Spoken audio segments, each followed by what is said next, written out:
welcome back to Why This Film, the podcast where we reach back into your childhood, pluck out a movie, give it a rewatch, and have a chat about it. I'm Emily Slade, and welcome back. You watched it so many times before, and now you're gonna watch it again.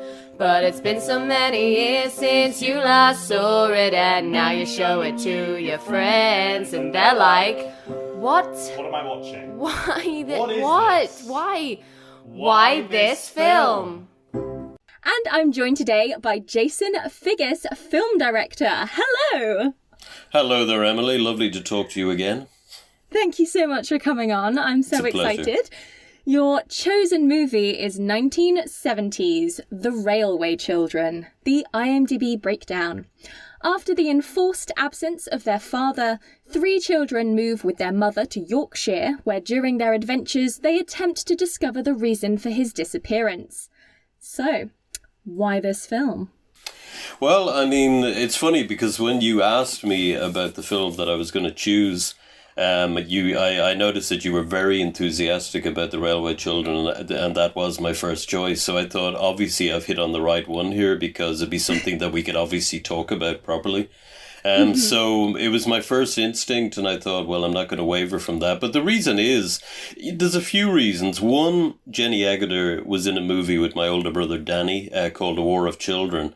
And they remained friends throughout their lives. So there's still, whenever Danny goes to London and Jenny's about, they meet up and they have lunch and they hang out and they have a great time. So from a very early age, I was very aware of Jenny Agutter, and I thought, so I started looking at all the films she had made, and then of course 2 films made very close together were Walkabout, the classic Nick Rogue film, Walkabout, and then just after that she went to freezing cold Yorkshire to make this amazing film called The Railway Children, of course, based on Edith Nesbit's classic novel. Yeah. It's so interesting that there's been so many adaptations of this book, obviously, because it's very early Victorian era. But it's so timeless, this version. It came out in 1970, and yet I bung it in with my sort of 1990s literary remakes, like The Secret Garden and The Little Princess that they did in the 90s. And I'm like, and The Railway Children, even though it came out like 30 odd years before that, because it's always on TV. It's very Little Women, and it's sort of like, it feels Christmassy and family, and it's just charming in its episodic nature, the way it trundles along with this sort of linked plot line of like the family being broken and then coming back together, and then on top of that you've got these just sort of weird little interactions with people and things that happen, and some of them are just iconic pieces of cinema. I mean, it was interesting watching it this time round. We spend a lot of time in London. I forget how long we spend at the very beginning in their London townhouse before they have to move out to Yorkshire. Yeah, actually, it's funny because what really, I think, brings you into the film is that opening sequence which was filmed at a house in Hampstead in 1970, because early 70, because it was released in December, just in time for Christmas in 1970. But that sequence, and particularly when it's Bobby's birthday, and the camera movement of her walking around and everyone giving her hugs and kisses and giving her presents, and just this really calm, beautiful opening to the film that kind of it kind of, you know, wraps you in a woolen blanket, you know, from the outset, and then of course rapidly becomes quite disturbing in the fact that the father is hauled away.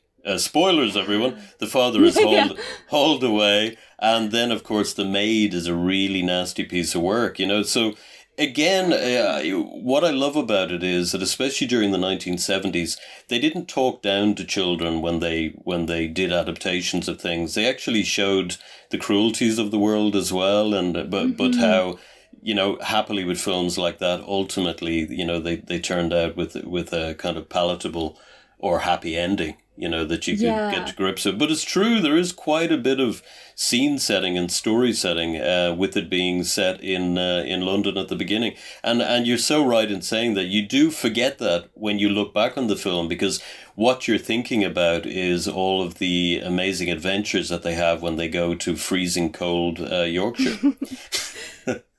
Yeah. And I love that sort of traditional, there was sort of two types of mothers back then. They were either dead or they were like, you're Mrs. Darling. And she's a very Mrs. Darling mother, where she oh, mother never called on boring ladies. She always spent time with us. And I'm just so glad. It's so nice to come into a story where the family unit is genuine and they do care for each other, and there's no evil orphan problems. The problems just come from the almost mundane. It really is such a simple series of events that could genuinely happen to anyone.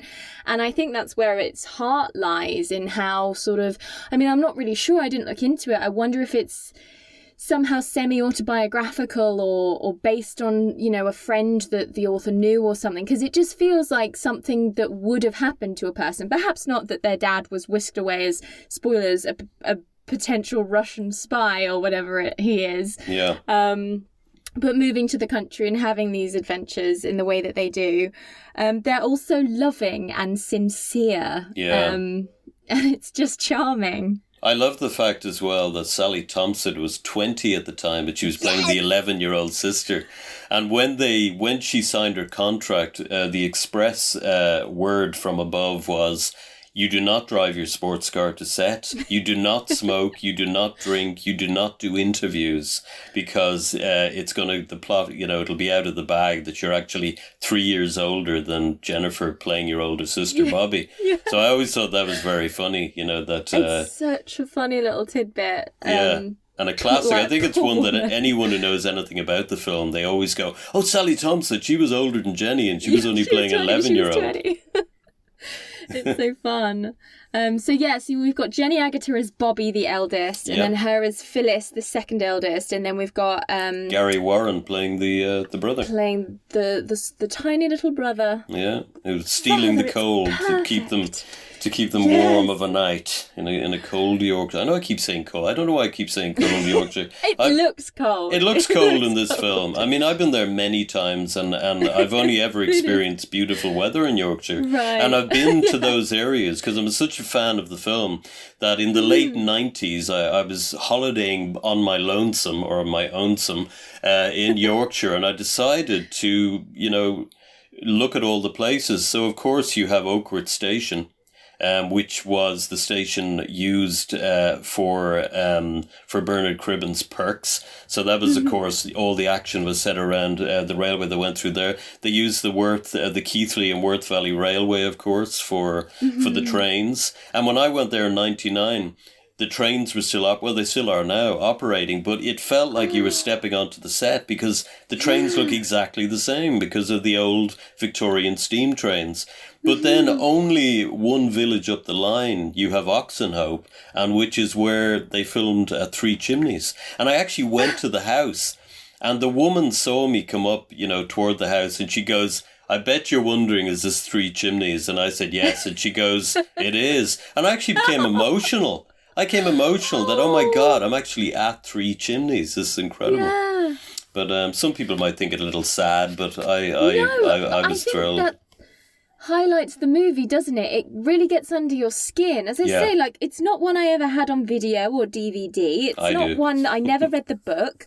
It was just, I was born with the railway children in my soul. Do you know what I mean? Well, and all I have to do is conjure up specific images from this movie without any context, and I will cry. You will hear me tear up just talking about moments from this film, because it manages to be so emotional without really ever trying. The simplest of things. Well, let's leave the most tear-inducing moment until the end of our conversation. Oh, yeah, we'll ramp up. So but, even before then, I'm choking up over the silliest of things. So one of my first notes is that I love her frilly red dressing gown thing. Jenny Agutter has this like huge, absurd, frilly, bright red nightgown. And it's great. That's right. I want it. Very cozy for those cold northern winters. Exactly. So they've moved. Their whole life has been upended, and they've had to play at being poor people, even though they still have help. Yeah. And a roof over their head. It's lovely. Although they don't really have help, do they? I mean, when they go to Yorkshire, sure, the woman comes in and she I've forgotten her names, hence I'm calling her the woman.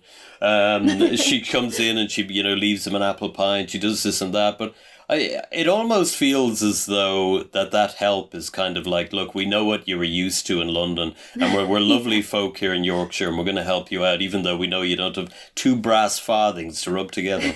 So, yeah. And of course, the house they went to was an absolute pit when they arrived. Yeah, that's true. As the man who brought them on the trap kept saying, "The rats, Rats. the rats, The rats." what rats? Oh my god! And of course, there were rats and rain and all sorts. But they got it shipshape in Bristol fashion very very quickly and became a very quick turnaround of making it entirely cozy and livable, despite having no money. Yeah. And so they run down to the train line a lot, and they meet Bernard Cribbins. Correct.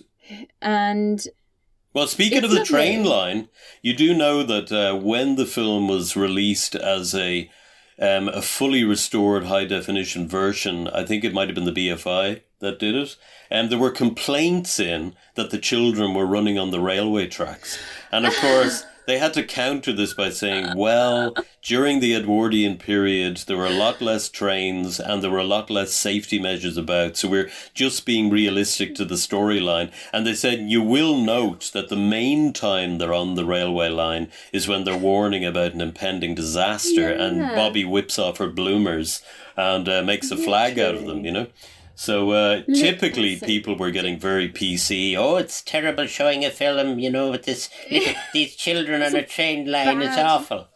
My children will start doing that. It's like, no, they won't. Irresponsible filmmaking. Terrible. So stupid. Anyway, I interrupted you. You were talking about Perks. No, yeah, and he's wonderful. He brings a real wit.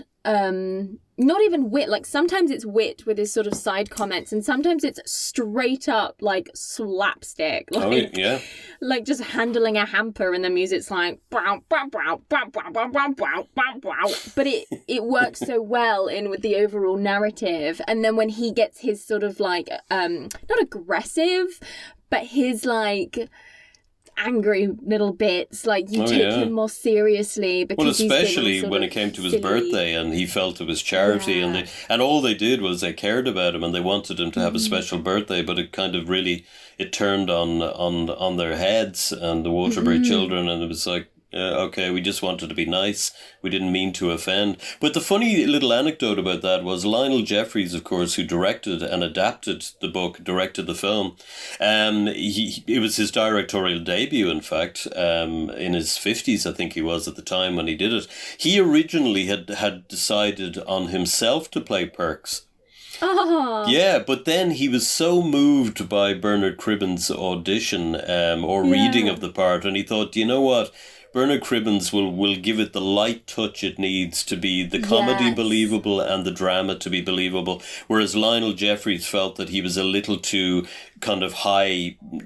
No, I was going to say high camp, but of course it's not high camp. He was so full of energy, Lionel Jeffries, that he would have come across as a bit too crazy. So he decided on... And of course there is that idea that... if you were a director and you give yourself a role in a film, then you're not very good at casting, because how can you really direct yourself? So it was a wise move, and of course it's gone down in history as being one of the most beautiful and warm and touching performances in British film history. Yeah. So definitely, I think that's entirely right. I was shook at that. I only recently learned that Lionel Jeffries, who was, we all know, is the granddad in Chitty Chitty Bang Bang. Exactly. Directed this movie, and I said it to the people in the room today as we were watching it. I was like, "You did know this, didn't you?" And everyone was like, "What?" that. So that's a really fun fact. Well, and yeah, he would have been lovely as Perks, but Bernard Cribbins is better. Well, you mentioned about Lionel Jeffries having, you probably know this fact as well, but the fact that Lionel Jeffries directed it, he adapted it, but it was on his way back from appearing in Chitty Chitty Bang Bang. His daughter, his 13-year-old daughter, Martha, he forgot all his books and he'd nothing to read. And his 13-year-old daughter, Martha, said, "Daddy, read this book by Nesbitt called A Railway Children." He was like, "I'm going to read a bloody children's book on the way back in the boat." And he read it and was so moved by it that he immediately decided to pay £300 of his own money for the film rights and then decided to go and adapt it into a screenplay. So it was all down to his 13-year-old daughter saying, "Daddy, you have to read this." That. Yeah. The amount of times that happens, the amount of times children are are so notable in the orchestration of getting adults to do things that end up being iconic or wonderful. Like, I believe this is on like one of the top 100 British films of all time, and it's the only children's movie that's on there. Let's talk about the Petticoat Scene, because this was always my favourite scene as a child. I loved it so much, and I find it so emotional. And in one of the many sort of episodic moments that happen in the movie, they witness a sort of mini earthquake, and some rubble and tree gets on the track. So they're like, well, gosh, we've got to warn the train. We've got to stop the train. Well, how are we going to do that? And they're like, if only we had something red. And they do. Their petticoats are bright red. Who'd have thought? And they rip them off and they rip them into pieces and they tie them onto sticks.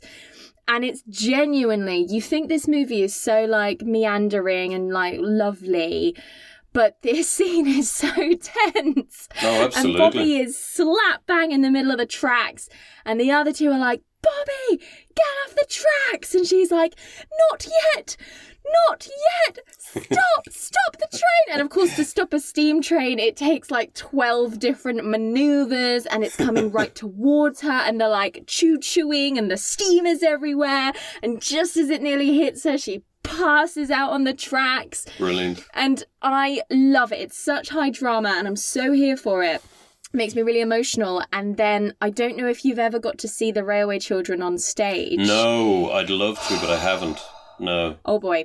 So it came to King's Cross, which was a pop-up theatre at the time, and they were able to get a real live steam train to come onto the stage for certain moments. So of course they saved it for the end of Act 1 and the end of Act 2 for the two iconic moments.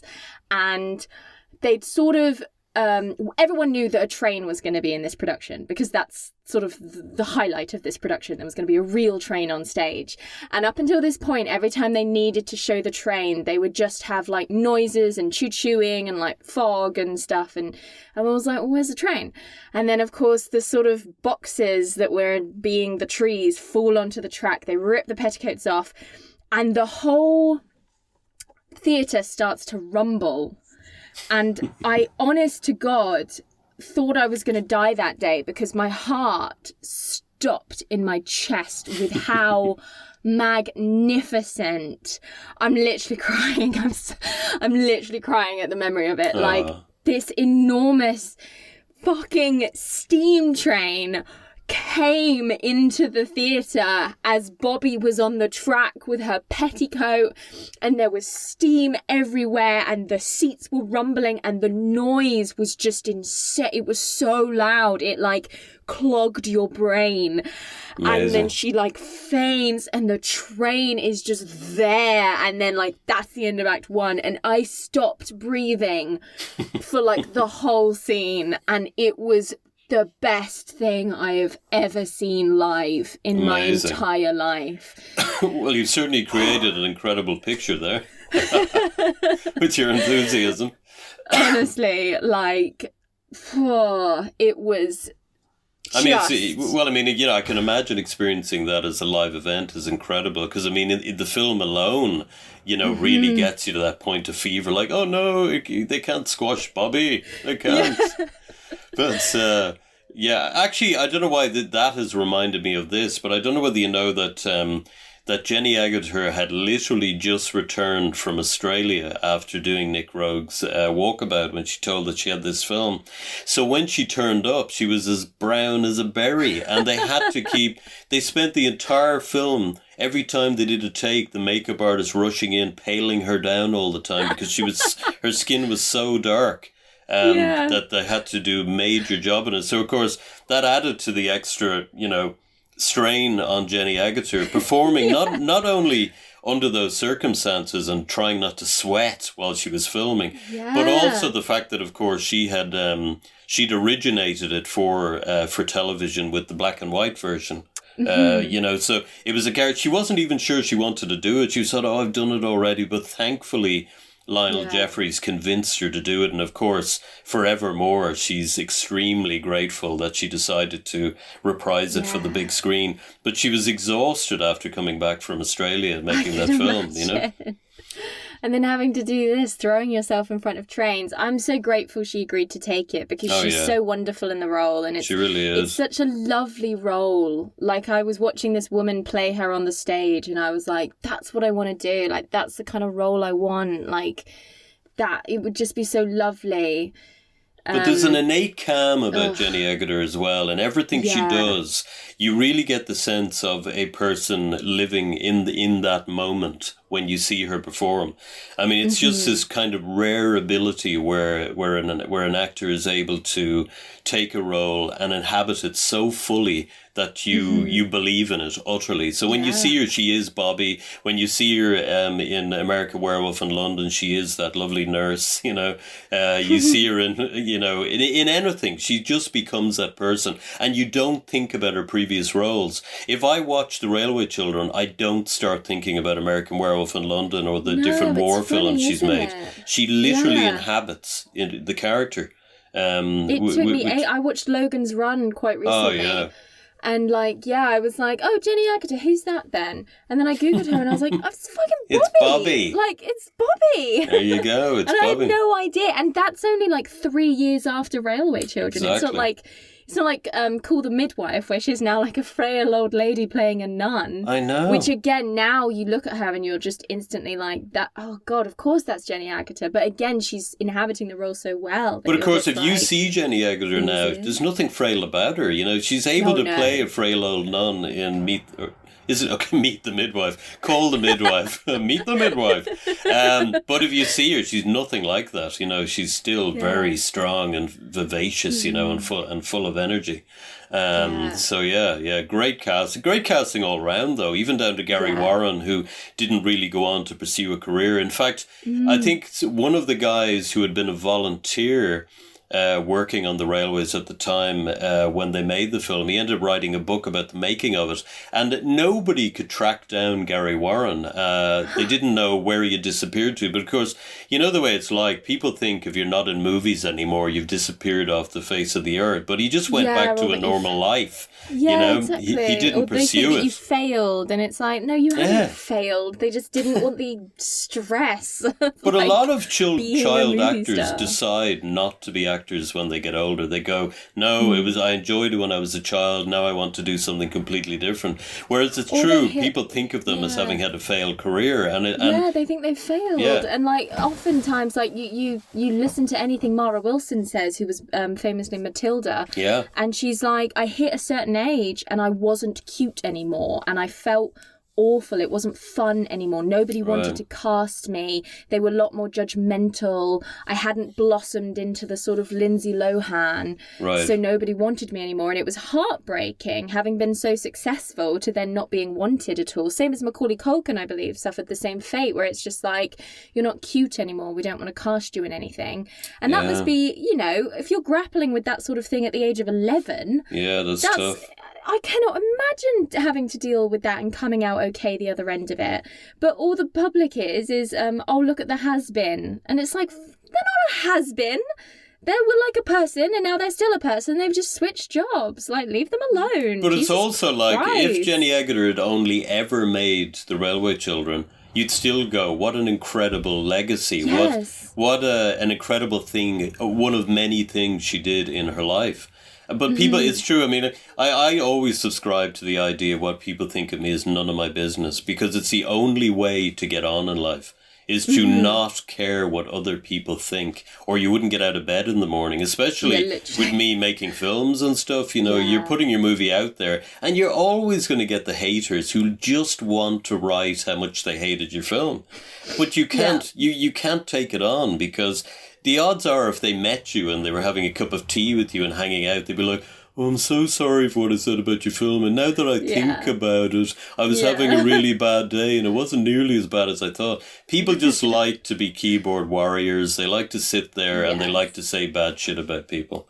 And it's also unfortunate. More entertaining to shit on a film than it is to commend a film. Like, there was why? a whole I just don't get movement when I was at university, where the sort of film criticism that was popular was to hate a movie. It's where all of these YouTube channels came out, like Cinema Sins and Nostalgia Critic, and all of the criticism was just, here's why it sucks. Wow. And you're like, this is really boring. To just like, you know, after 10 years of that, I was like, I am obsessively gonna not do that. I'm gonna really celebrate film and just find, because it also became incredibly snobby as well. I felt like it's probably very easy to sort of, it's just very frustrating. And it's like, look, we're all gonna find things that we don't like. You don't have to go public about it. You watch something, you don't want to continue, you turn it off, you find something that you like. It doesn't have to be a big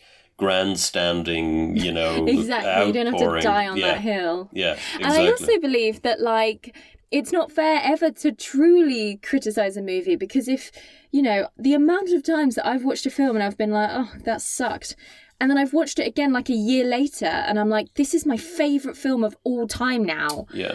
A just lot of it's about depends. you. A lot of it's about the viewer and how they feel at the time. Woody Allen, in a classic quote of Woody Allen, when he had seen 2001: A Space Odyssey, he hated it the first time. Then he saw it about 10 years later and thought it was a work of genius, and he couldn't understand why he'd had such a bad reaction the first time until he realised he was just going through a bad point in his life, and he took it out on the movie. You know, so you know, it's worthwhile, you know, revisiting things, you know. Always. Always. We have not mentioned the kindly old gentleman who is the first person to wave back to them on the train. Absolutely. He sits on the end carriage and he will always wave at them. And they ask him for help throughout the film. And he's very lovely, and there's big reveals. And after this moment where they've stopped the train and they are then therefore dubbed the Railway Children, in a wonderful scene that is so beautifully balanced with this comical running gag of the band that can't play the music properly. It's such a genius little scene, because we're like getting the gist of the fact that they're being commended and awarded for their bravery, but we're focusing in a very sort of early Disney way on this comic bit instead. And it just works so well, because it could have easily have been really boring, but instead it's lightened up by this little dash of this bandmaster who is getting so frustrated with his band.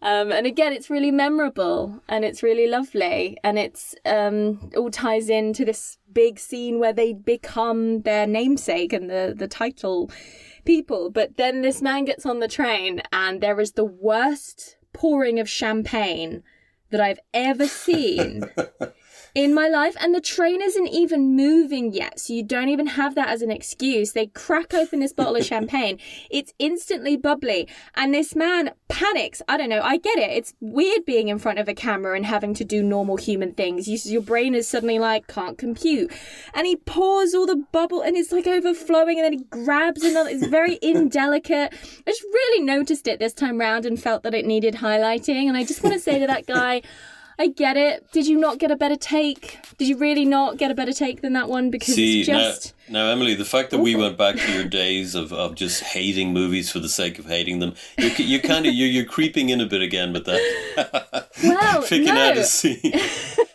scene of a bubbling champagne. that was really struggling to pour this champagne. Do you know, he was really probably one of the people from Oakworth or Oxenhope or White Collar or somebody nearby or Haworth who actually got his big break, you know, in doing this film.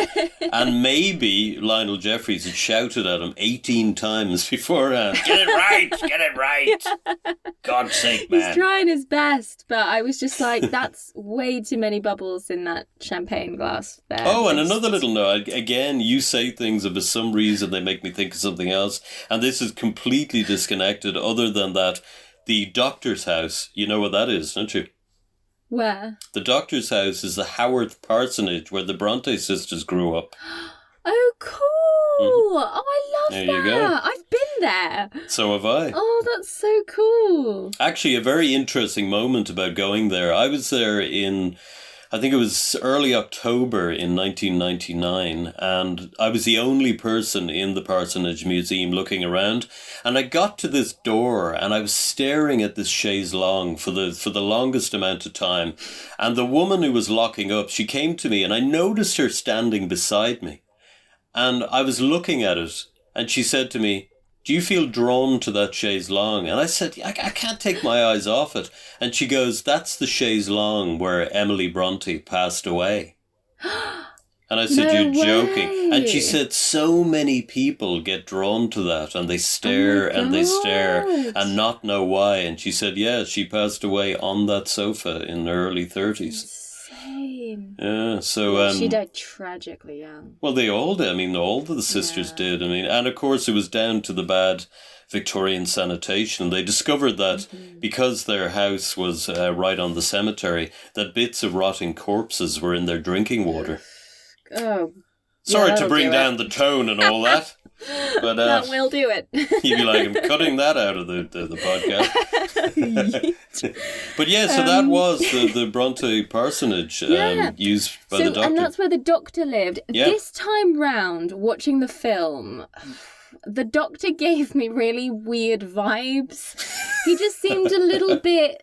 I was just like, I don't know. I was just a bit like, don't get in his car, Bobby. Too interested in Bobby. He was a bit too sweet to her, wasn't he? Yeah, a bit too interested. And she was like, gosh, I've never seen a man cry before. And he goes, have you not? I do it all the time. Yes, it's like, shut the fuck up! I know. Have you not? Would you like to see me cry, Bobby? Yeah! Would you like to come into my parsonage and see me cry? It's like, see me leave cry? her I'll cry alone. a lot. I know. Leave her alone. Who knows whether that was a creepy moment or whether it was just the innocence of British filmmaking in 1970. Yeah, definitely. It is, because it was just a friendly man, you know, I can totally... I was going to Google it and then I forgot. But yeah, if anyone else thought that was weird, hit me up. Yeah, it was. It really stuck out to me this time. But then we had the wonderful Dinah Sheridan playing the mother, who was amazing. And if my memory serves me correctly, another one of my favourite films of the time and forevermore is Swallows and Amazons, the Arthur Ransom book. And Dinah Sheridan, as far as I remember, played the mother in that too. Oh, lovely. She's just making her way around all of the sort of literary classics. Exactly. I never got into Swallows and Amazons. I don't know why. Have you seen the film? Yeah, I've seen the new one. I've seen the old one. Yeah, I love show. the old one, I have to say. I really love the old one. Yeah. I don't know what it was. Maybe I'll have to revisit it, but no. Maybe it's another one of those things, Emily, that in 10 years' time you'll watch it and you'll weep and you'll holler and you'll go, I love this film.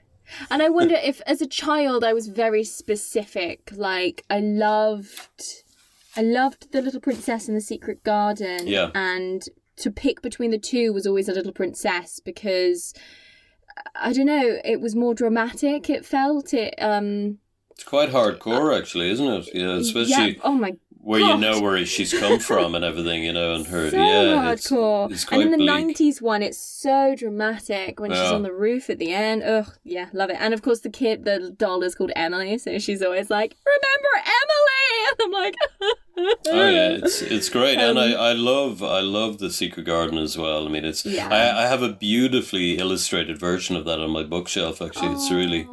It's a They're beautiful just story. lovely. They're just really lovely classics that I think worked well being adapted in the 90s. And this one was obviously adapted in the 70s. Yeah. So it was perfect. Yeah. That I think, I mean, they've done a very recent Secret Garden, but I think they've set it in a different era. They've set it in World War II instead of like colonial India. Yeah. So they're feeling the need to sort of update it for modern audiences. And I feel like it's going to take away part of what made it good, because there was something magical. We were still close enough to that era in the 90s that they could do it not tongue-in-cheek. They were happy to be like, and this is set in Victorian England, la la la. Whereas now people are like, we can't, for whatever reason, we don't want to do that anymore. And I imagine it would be the same in in 2000. There was an adaptation of The Railway Children. That's right, yeah. And there's not really been one since, except the one on stage, which is 100% Victorian. But you can get away with it on stage more than film.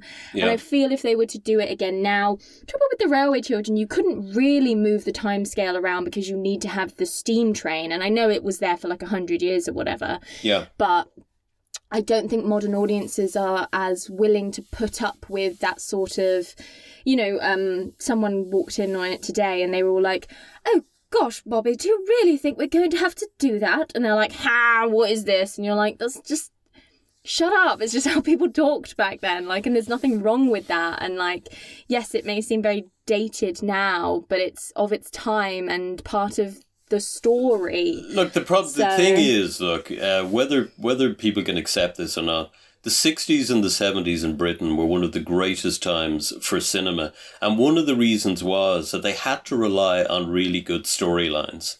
Really good plots, because the advent of the summer blockbuster didn't appear till 1975 with Spielberg when he created Jaws, and then of course Star Wars and all these different films came after it, where they were all generated, it wasn't computer generated imagery then, because that didn't emerge, and they were all practical effects, but it was really like, look at the spectacle. Whereas when the filmmaking was really great, even like 40s, 50s, 60s, 70s, particularly in Britain, it was like really well written stories, incredibly well cast films, very well made.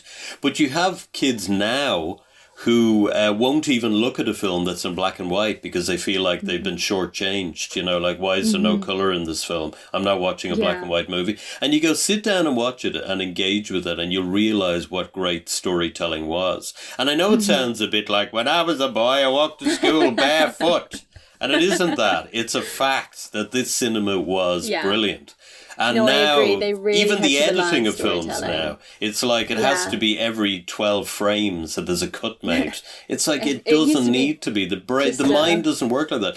Do you know they discovered that the reason why a lot of people thought blinking was to keep the eyes moistured and dust out of your eyes, but they discovered that the real reason people blink, it's your brain editing what it's looking at.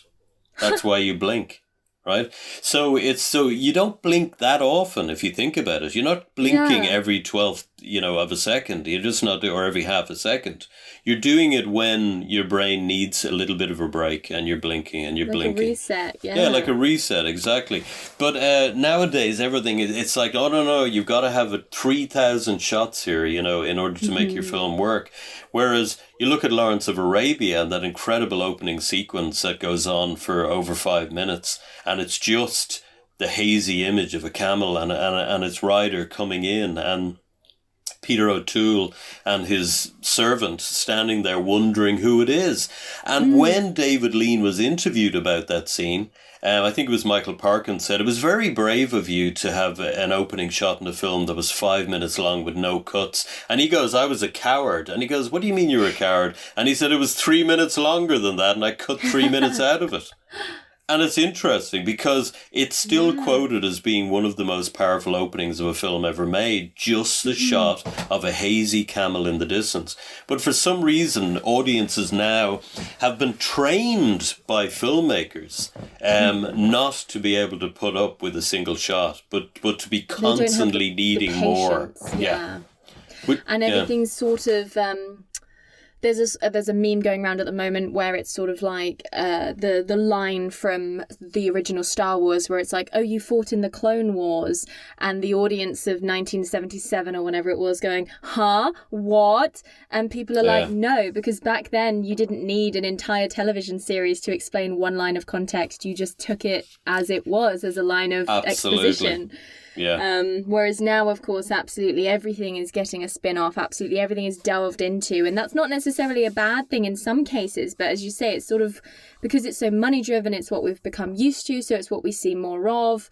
And you end up with Avatar 14. And instead of like another Railway Children, or, you know, there's sort of less opportunity for things to happen by a happy accident and become beloved. Nowadays everything's more sort of concrete, of like, they will enjoy this and then they will enjoy that and then we will do this and then we will do that, and it's more sort of premeditated, and there's less, you know. I watched Death Becomes Her recently and I was like, right, so fucking great. You wouldn't get shit like this anymore because it feels so experimental in how original it is, and just like, you know, it doesn't entirely work, but it's so much fun. And you're just like, I don't remember the last time I went to the cinema, well, as a teenager really, was the last time I went to the cinema and just plucked a movie from the screen behind the person giving out the tickets and being like, let's go see Mrs. Henderson Presents. And then you're like, oh, that was lovely. We knew nothing about it going in and we had a great time. And now it's like, we are specifically going to the cinema to see Avengers Endgame. It's an event,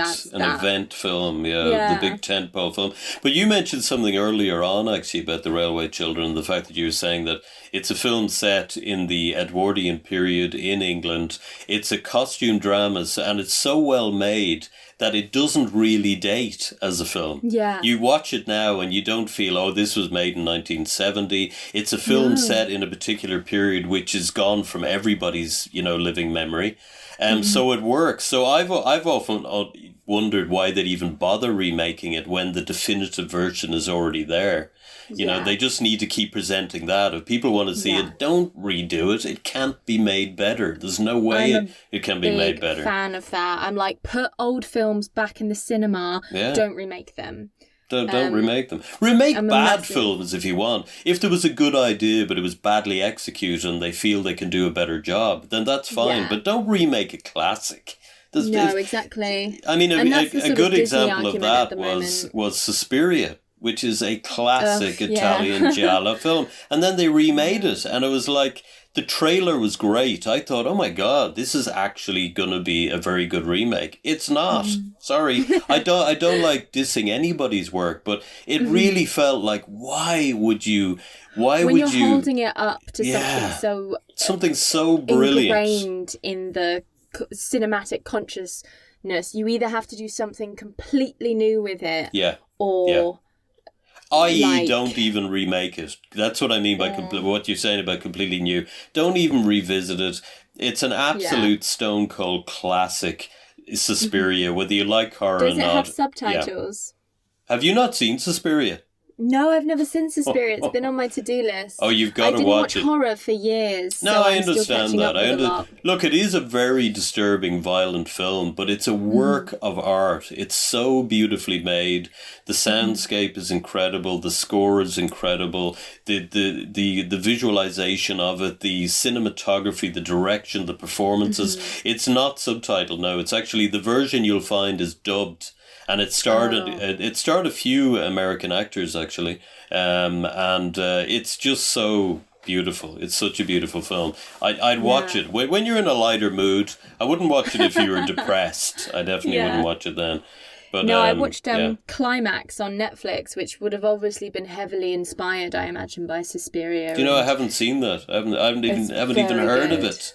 Is that recently out? Yeah, very recent, like last year. It came out and I watched it. It's on Netflix and it's inspired by those sort of dark dance movies. It's very, very good. I do thoroughly recommend it. Right, okay. Shall we talk about the bit of the Railway Yes, Children? Let's do that. So they run down to the tracks and this is the thing. This is where I start crying. The train goes past. I was like, oh, this film is much longer than I remember. And then the next thing I knew, they were down by the tracks and everyone in the train is leaning out of the window, waving a handkerchief at them, and just that shot takes your breath away again. And right at the end in the carriage, the old man is waving his newspaper and pointing, and it's just Bobby by herself, and you're not really sure what's going on, and you're like, this is really lovely, but why is everyone waving? You've got no idea. And it's such a moving image of everyone waving back at them after the whole movie of them waving and no one waving back, and then suddenly everyone's prepared. And that's what it is. It's the energy that everyone is so pumped for Bobby, and you don't know why. And you've guessed, obviously, because you've been watching the movie and you're fully aware of what's happening.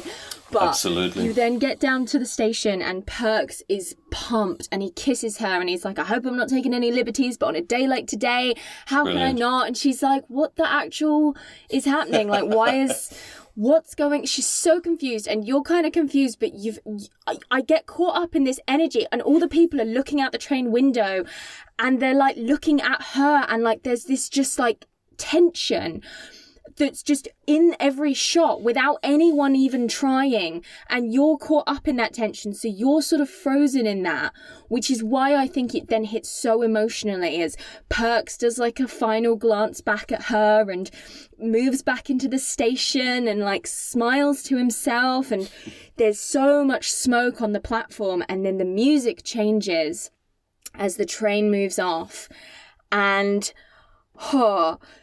you're going to cry again, aren't you? I'm literally going to cry. The smoke starts to ebb, and through it you see this figure coming through, and then you have that shot like in Jaws when he like sees the shark and it does the zoomy zoom thing. It feels like that, where your heart drops, but your heart lifts here, and she turns around in like slow motion and she screams, "Daddy, my Daddy," as he's standing on the edge of the platform.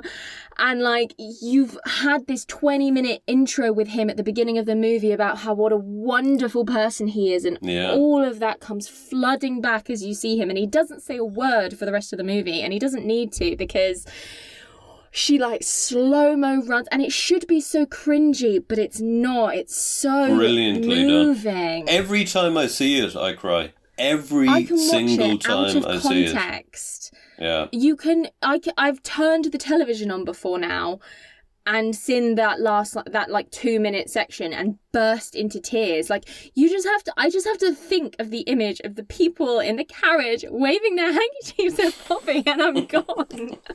Like, it's incredible. I don't know it's how amazing. they do it. I don't know how Lionel Jeffries, Jenny Adequate, I don't know how they did it. They manage to build up, like how they tell you The Wicker Man is the greatest ending of all cinema, because it is, because they never release you, they never let you go, they never give you that jump scare ending. Yeah. It just ends and you're like, oh, I'm still very tense and upset now. Yeah, absolutely. It's sort of that they've been ringing you throughout this movie, and it's just so cathartic somehow, and it's just so even if you've literally, I promise you, if you've no idea about anything and you switch this on to those 2 minutes of cinema, the way they craft this scene is just so perfect and emotional. And she flings herself into his arms, and without fail, no matter what mood I'm in, I will cry at this scene. I do. Like I said, I'm a grown man. It gets me every time. All she has to do is enter the station, and I'm like already going, I'm not going to cry this time. I'm not going to. And of course, Ian Cuthbertson couldn't cut a bigger figure. I mean, he was 6'5". Mm-hmm. The actor playing her father, big Scotsman, So even just seeing him looming there, you couldn't really mistake him for anybody else, Oh my God, it's her father, he's back. Mm-hmm. Incredible moment. Yeah. It's so good, considering it's been such an almost side plot that the dad's been gone this whole time, and other things have been happening over the top of it. It's so emotional, and I think that's it. It's the energy that everyone is so happy for them, and you're just like, this is the definition of heartwarming. And she walks him back up to the house, and poor Phyllis and Peter, what's going on? They're like, what? And she's like, no, he needs to be with Mama for the time being. We'll go walk down to the dandelions and then return. And it's like, Bobby, let them see their dad. Like, come on. She's had the great moment, and it's like, sorry, kids, I've had the moment. Let's head off and pick flowers. Oh, it's brilliant. I can hear you're flooded in tears lovely. Again. I can hear it in your voice, Emily. Honestly, like, it's, I mean, fuck, like, I once... I did drama, so I did a lot of weird things at university and at drama school, and one of the things we were doing was a piece about endings. And so one workshop, everyone brought in a bunch of books, threw them on the floor, and we all just like picked them up and started reading the endings of the book to see how they made us feel. Yeah. And I picked up The Railway Children, and I read the last like 3 pages of The Railway Children, and even just reading, and as the smoke cleared, a man could be seen at the end of the platform. "Daddy, my daddy," shouted Bobby as she ran. I was in floods of tears, just skipping the entire book, having not seen the film in ages, just picked this book up, turned to the last 3 pages, floods of tears. Like, there's just something about it that hits me, and I'm sure everyone in the entire world ever. Like, it's just... very powerful. More so than The Secret Garden, more so than The Little Princess. Like, this one gets me every time. Every time. I mean, even people listening to this program, you know, even if 10 of the people listening go out and experience it, they'd never seen it before, you've kind of done your thing, you know, you've achieved what you want to do even by this episode. Get 10 more people to experience this. It'll enrich the world. And it is amazing. And you remember the very end, the rolling credits where they broke the fourth wall, which is very interesting. I was going to talk about that. It's now that is, the older I've gotten, the more sort of you do compare it to modern cinema, as we were literally saying.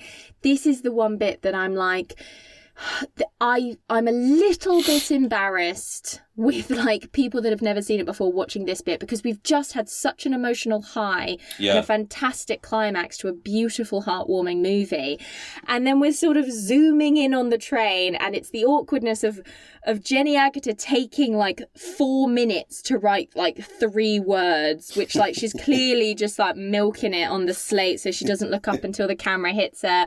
Everyone's sort of on the train tracks going, bye-bye, bye-bye, bye, bye-bye. Love you all. Bye. And we're getting closer and closer to the main cast that are all holding drinks, and Jenny Agutta's writing "the end" on a piece of slate that she then holds up, and she's like, bye-bye. And you're just like, oh, was this like a 1950s Watch with Mother like story that needed this? Like, yeah, but of course, what you were doing, I mean, they were literally showing you part of the rap party at the end of the film, what they call God. But an interesting thing about it is that at the very beginning, you'll hear a voice shouting, "Thank you, Mr. Forbes." And the reason, of course, that was because the great British director, Brian Forbes, had been given the job of running EMI at the time, and he had greenlit that film. And he greenlit a string of successful films for that year, and that was the most successful of them. So they wanted to do a big thank you to the boss at EMI who'd actually said, yes, go and make this film. So that was one of the main reasons why they did that ending. It was a personal thank you to Brian Forbes for letting them make it. You know, so it's interesting. That's lovely. Now I know that. That's like, it's much sweeter, because before I was just like, why? This is so cringe. Like, I've not really seen any other movie do this before. Like, it's so bizarre. And of course, because like, I love Jenny Agutter's voice. She's always so breathless. Yeah. But yeah, they're all just like, bye-bye, bye, bye-bye, bye-bye. And you're like, this is really awkward. It's like watching people wave off a ship where they like take their hat off, but they're there for so long because it takes the ship so long to move out. But they keep they're like, ta-da, bye-bye, God bless, off you go. And you're like, you're going to run out of phrases in a minute. It's okay. Just stop and go home. And, like, and the people know. on the boat on the deck are freezing, and they're like, should we still be waving, or can we go in now? Can we go in now, please? It's like, it's very funny. But yeah, and as you said, breaking the fourth wall as well, which was really interesting. Which was definitely unusual. Such a good movie. Yeah. Like, I don't know if we've stressed that enough. I think we have. I think we've probably overstressed it for some people. They'll be like, okay, we got you on the opening monologue. Yes. It's great. We're not even going to listen to it. We're just going to go and watch it, okay? I hope so. It's on Amazon Prime if you've got Prime, so it's easily findable. And if you want to watch the other adaptations, the 2000s version is entirely on YouTube for free. And it's been restored beautifully on Blu-ray and on DVD for those who haven't upgraded to Blu-ray. It's nice. Beautifully been, lovingly retouched and looks incredible, with lots of new extras and interviews with, I think Sally Thompson's on there, certainly Jenny Agutter is there. Nice. So so well worth checking it out. I have it on DVD and videotape, actually. I got it on videotape, yeah. VHS. I know, VHS, exactly. But, yeah, great film, really is. I'm probably going to have... I haven't watched it with my daughter yet, because my daughter's 4. Gotta wait until... Gotta wait, she's a little bit older, maybe 6 or 7, like maybe. school age, yeah. So she can really appreciate it. But I think she will, because she loves trains, she loves boats, she loves, all of this stuff, so... in fact, I was really only reading her The Little Captain today before my wife and her went out. Lovely little story. It really does make you fall in love with trains. Like, trains is that funny thing, isn't it? Much like cars, that some people have a real affinity for them, and then other people are like, gosh, how boring. And every time I watch The Railway Children, I'm like, oh yeah, like steam trains are badass. Like, there's a reason J.K. Rowling was like, I'm going to put a steam train to Hogwarts, because it's cool. It's like romantic. I love trains. I absolutely love them. Do you know, when I come over from Dublin, if I'm going over to the UK, and no matter where I have to go, it could be Cornwall.